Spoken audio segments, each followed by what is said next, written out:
Hello guys, स्वागत है आपका अपने यूट्यूब चैनल स्टडी विद अमन कुल में।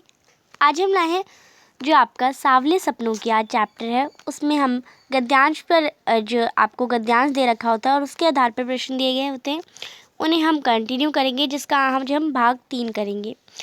तो ये आपका गद्यांश दे रखा है, मिथकों की दुनिया में इस सवाल का जवाब। तो ये जो आपका यहाँ से यहाँ तक है, ये आपका पूरे चैप्टर में से ही आपको दे रखा है। अगर आपने चैप्टर पढ़ा है तो आपको पता है ये पर लाइन कहाँ से कहाँ तक है, तो आपको बस इसे पढ़ना है। फिर कुछ 5 इजी से क्वेश्चन है, उनका आंसर करना है, जो कि आपके बहुविकल्पीय प्रश्न भी है। बहुत इजी है, जिससे आपके अभी जो पहले जो क्वेश्चन आंसर है उन्हें भी अच्छे से देख लीजिए। आगे आने वाले भी क्वेश्चंस आपको अच्छे से देख लेने हैं, पढ़ने हैं, समझने हैं और ख़ुद भी एक बार रीड आउट करना है, जिससे आपको अच्छे से समझ आ जाए। तो स्टार्ट करते हैं। मिथकों की दुनिया में इस सवाल का जवाब तलाश करने से पहले एक नज़र कमज़ोर काया वाले उस व्यक्ति पर डाली जाए जिसे हम सालिम अली के नाम से जानते हैं। उम्र की क्षति तक पहुंचने में थोड़े यानी उम्र की क्षति यानी उम्र 100 साल होने वाली थी, थोड़े ही दिन बच रहे थे। संभव है लंबी यात्राओं की थकान ने उनके शरीर को कमज़ोर कर दिया और कैंसर जैसी जानलेवा बीमारी उनकी मौत का कारण बनी हो, लेकिन अंतिम समय तक मौत उनकी आंखों से वह रोशनी छीनने में सफल नहीं हुई जो पक्षियों की तलाश और उनकी हिफाजत के प्रति समर्पित थी। सालिम अली की आंखों पर चढ़ी दूरबीन उनकी मौत के बाद तो उतरी ही थी। पहला प्रश्न है, सालिम अली दूरबीन का उपयोग किसके लिए करते थे?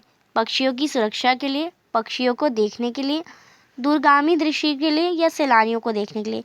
तो दूरबीन आपको भी पता है किसके लिए यूज़ करी जाती है? पक्षियों को देखने के लिए। तो सालिम अली भी इसीलिए यूज़ करते हैं, पक्षियों को देखने के लिए।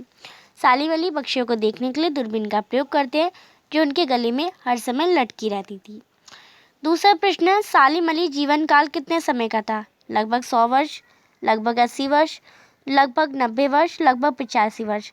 तो हमने क्षति का मतलब, क्षति क्या होता है? एक क्षति यानी 100 वर्ष। तो क्षति आप लिख दीजिए, यहाँ क्षति लिख के आया, या आपका 100 वर्ष लिख के आया, तो आपका का ऑप्शन करेक्ट हो जाएगा।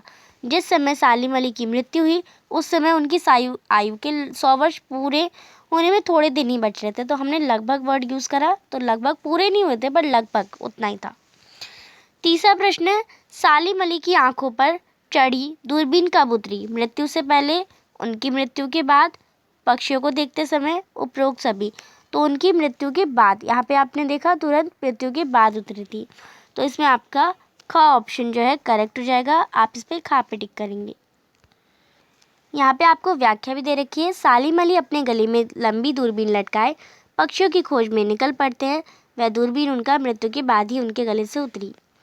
चौथा प्रश्न है, लगातार लंबी यात्रा करने के को सालिम अली पर क्या प्रभाव पड़ा? यात्रा व्यंग के कारण संकट, आर्थिक संकट से जूझना पड़ा, या फिर परिवार के साथ साथ समय ना व्यतीत करने से पारिवारिक कलह का सामना करना पड़ा, थकान के कारण शरीर कमज़ोर होता रहा गया, लगातार घूमने के कारण घर में उनका दम फूलने लगा। तो थकान के कारण शरीर कमज़ोर होता गया। तो इसमें आपका ग ऑप्शन सही है।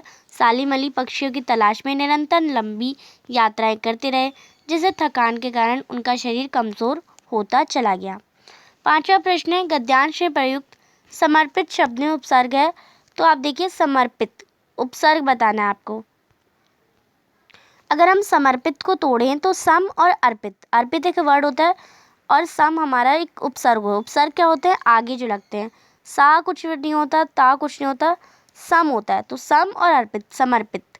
यहाँ अर्पित हमारा मूल शब्द है और इसमें सम उपसर्ग लगा गया, तो इसमें आपका ख ऑप्शन जो है करेक्ट हो जाएगा। तो आप इसे कर लेंगे। नेक्स्ट जो पैसेज है, पैसेज नंबर 4, वो हम अपनी नेक्स्ट वीडियो में करेंगे। तो चैनल को अभी तक सब्सक्राइब नहीं किया है तो प्लीज़ चैनल को सब्सक्राइब ज़रूर कर दें।